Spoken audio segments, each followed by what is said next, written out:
Torque, torque होता क्या है?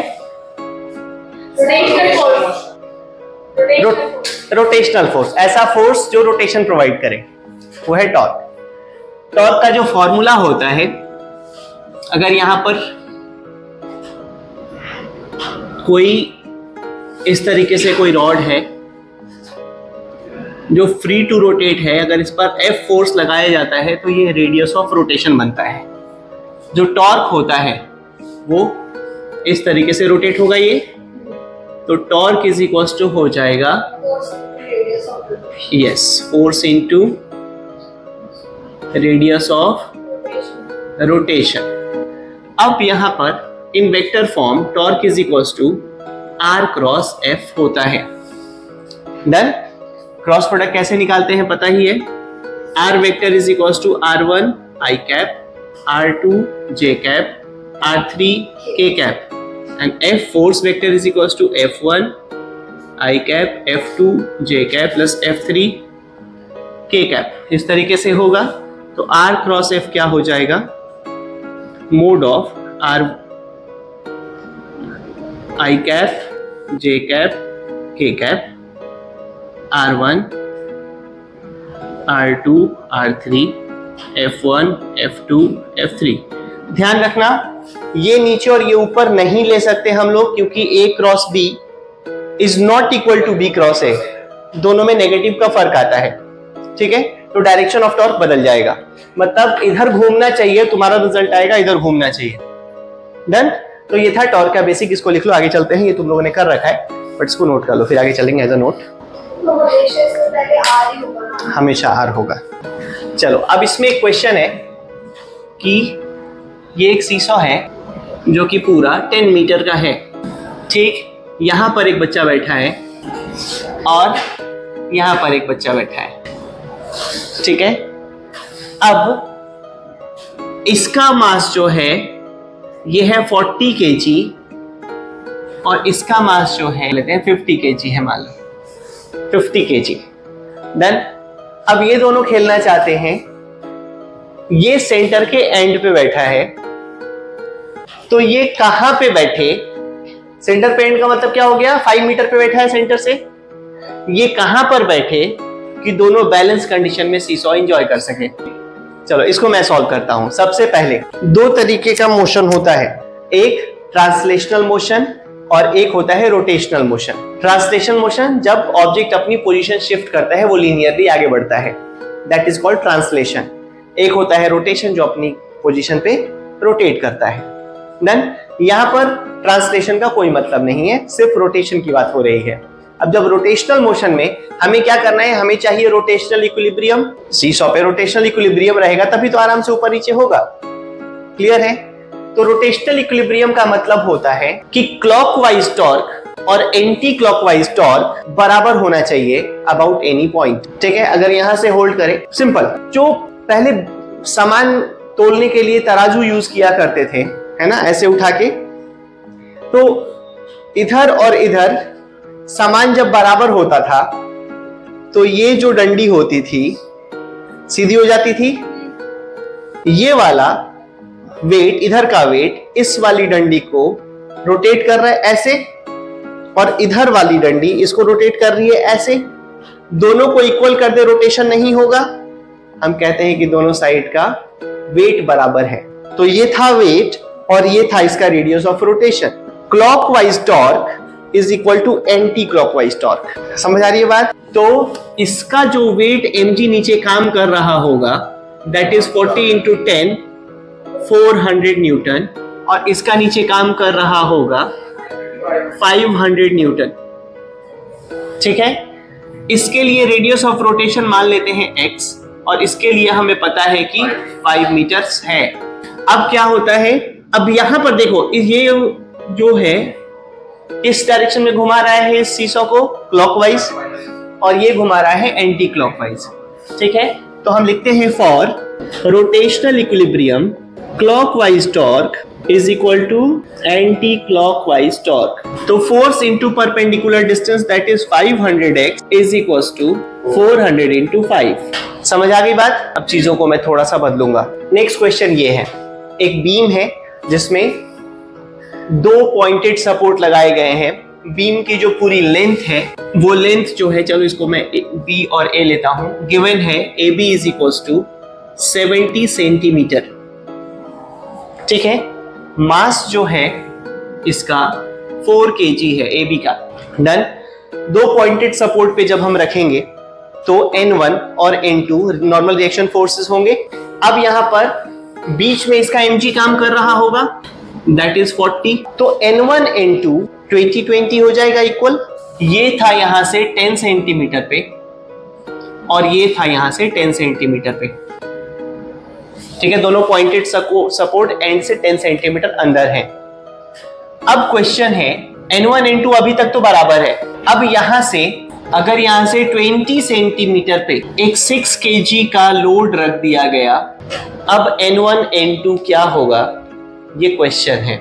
तो सबसे पहले 60 है तो यहां पर 600 हो जाएगा, सॉरी 6 है 60 न्यूटन हो जाएगा mg। अब नीचे की तरफ लग रहा है 100 और ऊपर की तरफ लग रहा है N1 प्लस N2, तो N1 प्लस N2 दोनों मिलके 100 के बराबर होगा। सबसे पहले ये हो गया हमारा ट्रांसलेशनल इक्विलिब्रियम का कंडीशन। अगर दोनों में से कोई एक ज्यादा होता तो उस तरफ चला जाता बीम, तो हमारे पास ट्रांसलेशनल इक्विलिब्रियम के लिए हम लिख सकते हैं N1 और N2। अब जब रोटेशनल इक्विलिब्रियम की बात आएगी तो इस वाले पॉइंट पे होल्ड कर लेना और सबका force into radius of rotation देख लेना। Total clockwise is equal to total anti clockwise. समझ आ रही है बात? इस पॉइंट के अबाउट तुम्हें देखना है। हमें क्या करना है, ट्रांसलेशनल और रोटेशनल दोनों इक्विलिब्रियम की बात हम करेंगे। ठीक है, सबसे पहले फॉर ट्रांसलेशनल इक्विलिब्रियम लिखता हूं मैं यहां पर,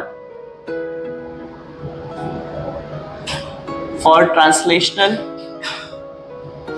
इक्विलिब्रियम क्या हो जाएगा, N1 plus N2 is equal to 60 और 40, मतलब upward force is equal to downward force. ये हो गया yes, N1 plus N2 is equal to 100 newton. Equation number 1। अब लेते हैं फॉर रोटेशनल इक्विलिब्रियम। ठीक है, यहां पर लिखते हैं बाय टेकिंग मोमेंट अबाउट, ध्यान रखना मोमेंट का मतलब टॉर्क होता है। ठीक है, by taking moment about A B, इस पॉइंट को लेता हूं P, इसको ले लेता हूं Q, मोमेंट अबाउट P। ठीक है, by taking moment about P। चलो मैं क्या करने वाला हूं, clockwise torque is equal to anti clockwise torque. अब अबाउट P का मतलब मैं इस P को होल्ड करूंगा, मैं देखूंगा कौन कौन सा फोर्स इस बीम को क्लॉकवाइज रोटेट कर रहा है और कौन सा फोर्स इस बीम को एंटी क्लॉकवाइज रोटेट कर रहा है। समझ आ रहे हैं? तो लेते हैं, सबसे पहले मैंने लिखा है क्लॉकवाइज रोटेट कर रहा है। देखो ये वाला फोर्स इसको क्लॉकवाइज रोटेट कर रहा है, ये वाला फोर्स भी इसको क्लॉकवाइज रोटेट कर रहा है और ये वाला फोर्स इसको एंटी क्लॉकवाइज। तीन ही तो फोर्स है इस पॉइंट के बाद, और N1 का खुद का टॉर्क तो 0 हो गया, रेडियस ऑफ रोटेशन 0 है। तो हम क्या करने वाले हैं, चलो क्लॉकवाइज टॉर्क मींस 60, डिस्टेंस बता दो 20, चलो सेंटीमीटर है तो 10⁻⁻² कर दो, प्लस 40 इंटू पूरा 70 सेंटीमीटर था तो ये 35 पे रहा होगा और ये 10 पे था, मींस 25, 10⁻⁻²। अब लेते हैं N2 इंटू कितना हो जाएगा 50, यस 10⁻⁻²।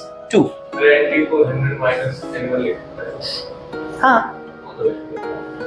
तो 100 - N1 करोगे तो N1 निकालोगे, हम डायरेक्ट N2 ही ना निकाल ले, एक ही तो निकालोगे इससे और दूसरा उसमें पुट करके निकालोगे, तो यही यहां पुट क्यों करना। चलो 10⁻⁻² कॉमन है सब में से, मैंने हटा दिया, ये हो जाएगा 1200, यस, प्लस 1000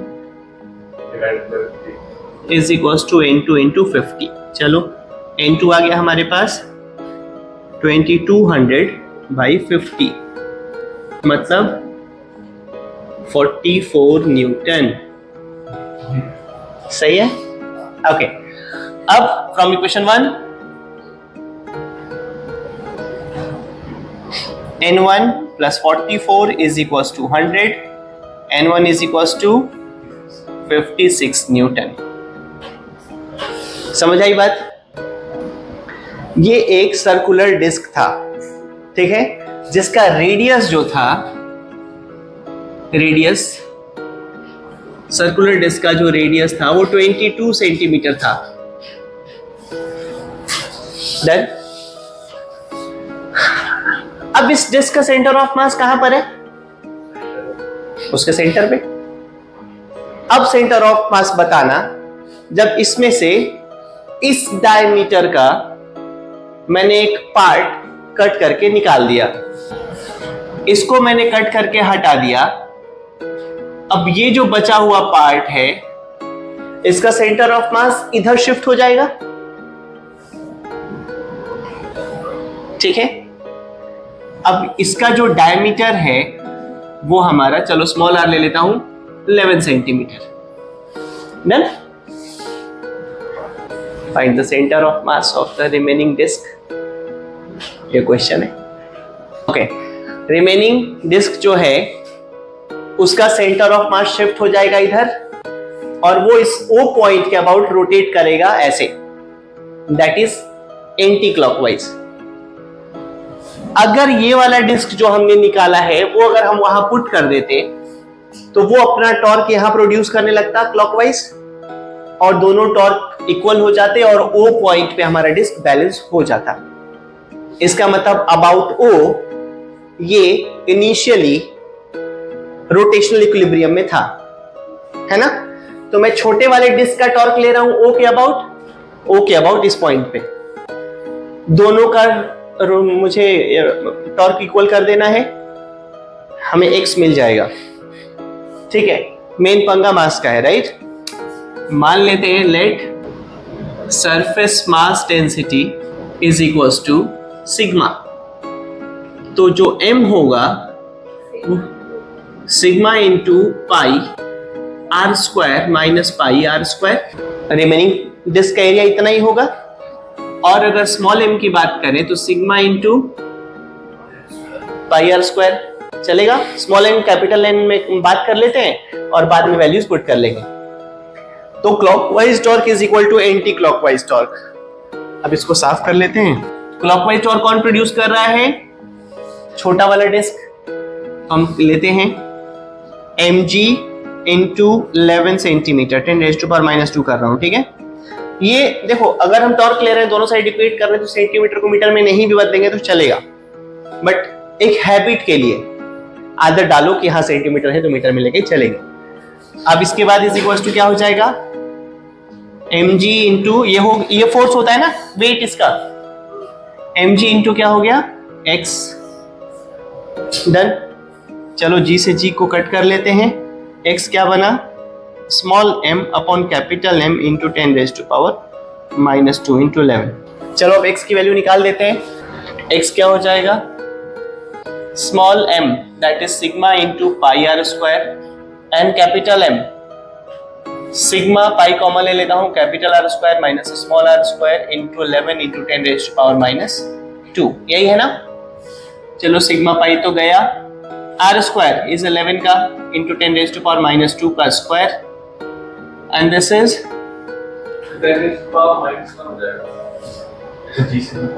जी से जी काट दिया, ओके।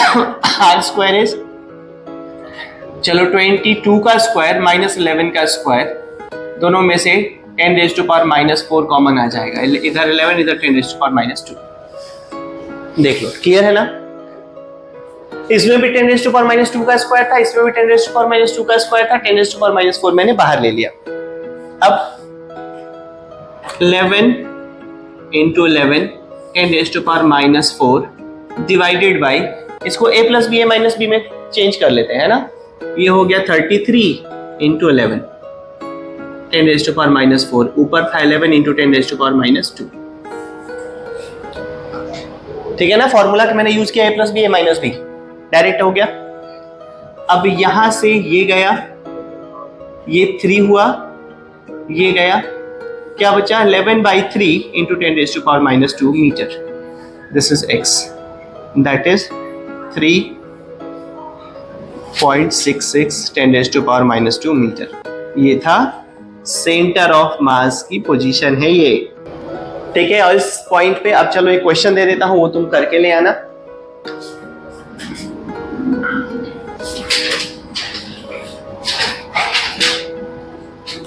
स्क्वायर लिया है,